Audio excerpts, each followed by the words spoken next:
Hola Agustín, ¿qué tal? ¿Cómo estás? Hola Ezequiel, muy bien, ¿cómo estás vos? ¿Qué tal? ¿Bien? Muy bien, un placer verte.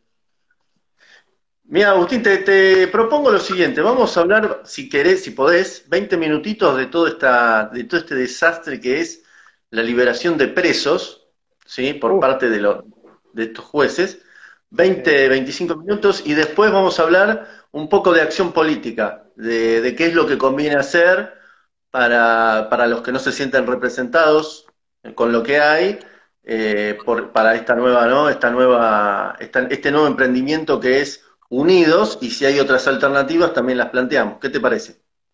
me parece perfecto, me parece buenísimo. Yo lo que veo, Bueno, sí, sí, no, no, perdón.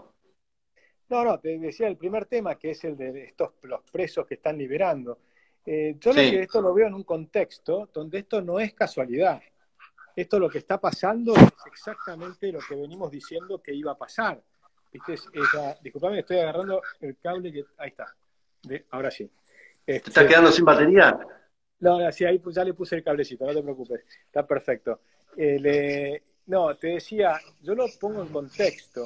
Esto no es casualidad, esto es un plan, es el mismo plan del Foro de Sao Paulo, es el mismo plan que hicieron en Venezuela, que hicieron en Nicaragua, que intentaron hacer en Brasil, que se lo abortó Bolsonaro, que lo hizo Evo Morales en Bolivia, que por suerte se lo pudieron sacar de encima, y que intentó hacer Cristina Kirchner acá. Pero ahora que esta vez lo quieren hacer, se ve más rápido y están aprovechando el tema del coronavirus.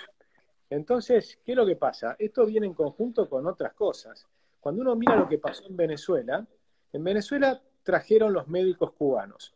Con los médicos cubanos, hablas con los venezolanos, a mí me han contado muchos cómo funcionan, vienen el grupo del G2. El G2 es el grupo de inteligencia cubano, que son Mm. expertos en explosivos, son expertos en torturas psicológicas, son expertos en disolver manifestaciones, en fake news, en una cantidad de cosas de terror, que también son, seguramente están en Chile y son parte de los que hicieron las manifestaciones en Chile y demás, ¿no?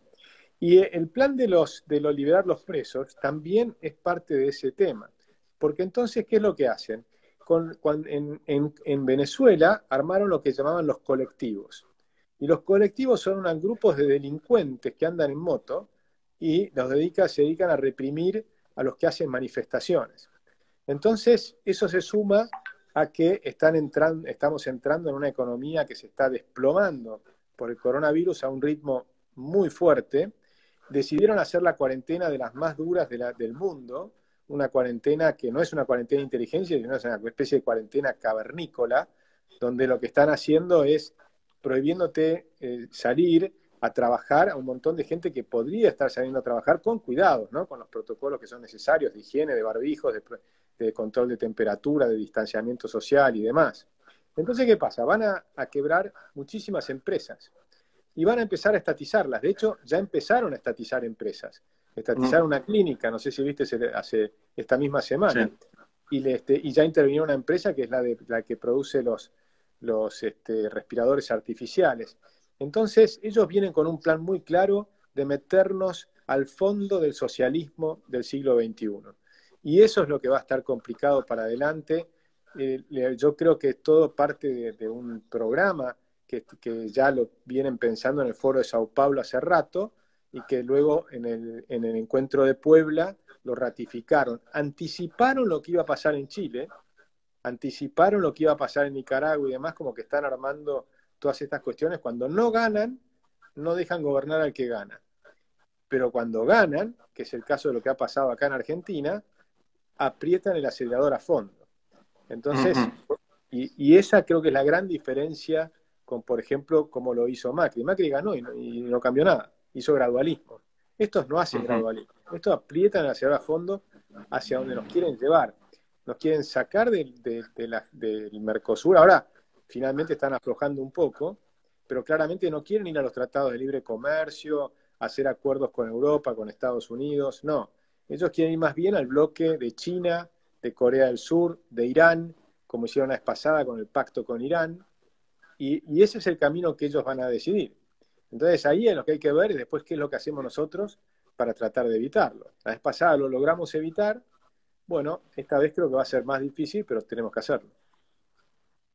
Ahora, Agustín, nosotros, por ejemplo, podríamos haber hecho una cuarentena donde, bueno, que tampoco no sé si llamarla cuarentena, pero un aislamiento inteligente al estilo, creo que vos lo mencionaste una vez, al estilo de Holanda, que yo coincido con ese tipo de prevención, es decir, respetar ciertas normas, que la gente pueda salir a trabajar, respetar, creo que es 1 metro, salir con barbijo, pero no parar el sistema de producción, cuidar bueno, a nuestros abuelos, todo eso que nos salgan, eso sí, pero digamos que nos vamos a un extremo o al otro, ¿no? O nos aislamos totalmente y creemos que la producción cae del cielo y el dinero cae del cielo, o no le damos bola a nadie y salimos a hacer la nuestra.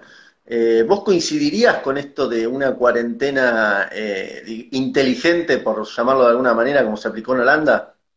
Sí, sí, por supuesto. Yo creo, por ejemplo, un lugar donde también se hizo muy bien fue en Hong Kong o en Corea del Sur, donde ahí lo que en Hong Kong, primero que no es mandatorio la cuarentena para todo el mundo. Sí hay guías, recomendaciones, te dicen, trata de quedarte en tu casa, por supuesto sí eliminaron los encuentros multitudinarios, ¿no? Partidos de fútbol, un recital, una fiesta de casamiento de 500 personas. Esas cosas sí, evidentemente, hay que evitarlas por un tiempo. Pero sí, en cambio, te permiten que vos decidas cómo reaccionar. Entonces vos podés ir a trabajar, las empresas tienen que trabajar, que tienen que poner protocolos. Por ejemplo, amigos míos que, por supuesto, hay un montón de empresas que están abiertas, las que llaman esenciales. Entonces, los mismos protocolos que están usando esas empresas esenciales, puedes usarlos en todas las empresas. Por ejemplo, un Ah, frigorífico, ¿cómo hacen? Tenés 500 personas trabajando. Bueno, lo que están haciendo es armando grupos de trabajo de no más de 10 personas. Cosa que si hay un contagio, esas 10 personas van a estar en cuarentena, pero no las 500. Entonces, no. para que puedan seguir trabajando, imagínate si los frigoríficos frenan, dejás de carnear, dejás de tener alimentos, las cadenas de transmisión de alimentos, los supermercados, todo eso está funcionando, con muy pocos contagios, de forma tal que se puede hacer con pocos contagios, simplemente hay que generalizarlo. Por ejemplo, hoy hay cosas que son disparatadas. Un pintor, un plomero, un tipo que te está arreglando la electricidad en un departamento que está en una terminación de obra, las obras en general, ¿por qué no van a trabajar? Salís de tu casa en bicicleta, con el barbijo, lavándote las manos frecuentemente, haciendo todo bien, llegás a trabajar, trabajaste, volvés a tu casa, mantenés, yo no diría 1 metro, sino 2 metros de distancia con los que están alrededor, con los barbijos, si es necesario la máscara, los empresarios tienen que controlar la temperatura todos los días, o decirle a cada obrero, cada persona, cada empleado tiene que todos los días, si salís a la calle, controlarte la temperatura para saber que si estás con temperatura te quedas en tu casa y avisás. Entonces ahí te hacen un test, hay que multiplicar los tests. Es lo que vos decís, es una cuarentena inteligente. Un aislamiento inteligente, si la gente grande, gente mayor se quiere quedar en su casa para resguardarse, perfecto. Ahora, ¿le vas a prohibir salir? ¿Le vas a prohibir salir a caminar a una persona de 70 años, por ejemplo?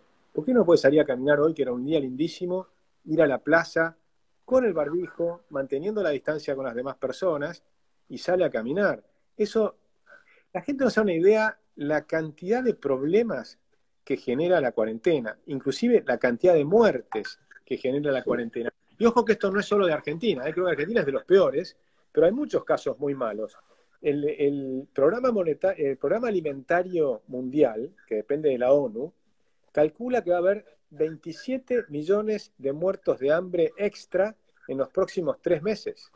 Esto es Mm. mucho más que si no hubiéramos hecho nada con el coronavirus, que la peor de las proyecciones, por ejemplo, de Ferguson, hablaba de 6 millones de muertos. Ahora, por hacer estas cuarentenas, vamos a tener 27 millones de muertos.